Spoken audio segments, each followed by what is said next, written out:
nimefarijika sana na yale niliyoyaona yanafanywa na JKT katika maonyesho haya, kwa maana ya kutoa elimu kwa watu wengine vile vile kwamba hivyo ndivyo JKT inavyofanya. Sasa mambo niliyoyaona, unaona kabisa kwamba ni mambo mazuri sana sana. Kwa nini nasema hivi? Ni kwa sababu nimeona wamewalenga vijana. Vijana wanapokuwa kwenye maeneo haya ya JKT wasitoke huku bila maarifa. Kwa wametengeneza utaratibu mzuri, vijana wanafundishwa mambo mengi. Sasa kuna JKT yenyewe, lakini kuna JKT VETA, na kule VETA ndio nimekuta makubwa zaidi, kwa sababu ni mambo ya ubunifu. Wana uwezo wa kufanya hiki, kufanya kile, kutengeneza hiki na hiki. Kwa nikaona hii nadhani shule nzuri kwa vijana.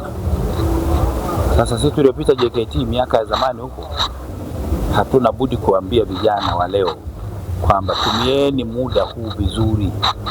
Tunapopata nafasi ya kwenda JKT ambayo sasa inalenga kuwaimarisha vijana na kuwapa uwezo wa kuweza kuanza maisha wao wenyewe kutokana na ujuzi waliopata kutoka kwenye maeneo ya makambi ya JKT. Naona JKT na kazi wanayofanya ya uzalishaji kwenye mambo mbalimbali.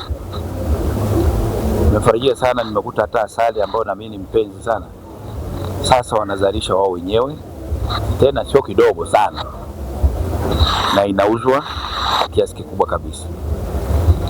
Lakini sehemu na vijana wanasomo hilo, ufugaji wa nyuki, na wanaweza kutumia hiyo na wao kwenda kufanya maisha yao, lakini kwa kufuga nyuki. Kwa nimetembea pale nikafarijika sana.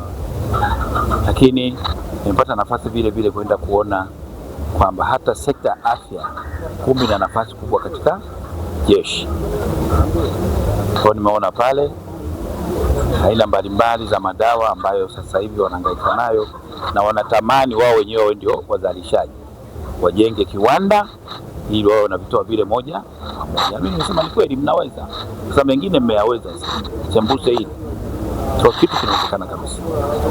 Kwa ujumla tu niseme kwamba yako mambo mengi nimeyakuta ambayo yametokana na ubunifu fulani, ambao sasa ndio tunaweza kusema kwamba jeshi nadhani sasa wamejitengenezea utaratibu mzuri. Tuendelee kuwashukuru na kuwapongeza, lakini kubwa tuzidi kuwatia moyo. Nimeona hapa ng'ombe, nimeona kondoo, nimeona kuku, swini. Yaani unaona kabisa kwamba wanajitahidi sana kufanya vitu kwa viwango stahiki. Kwa mimi ninachoomba tu kwamba hata vijana wanaokuja huku sasa JKT na nini, jambo mojawapo la kutaka kujifunza ni pamoja na haya mambo kama haya. Ili ukitoka pale kuku unakwenda kufuga mwenyewe.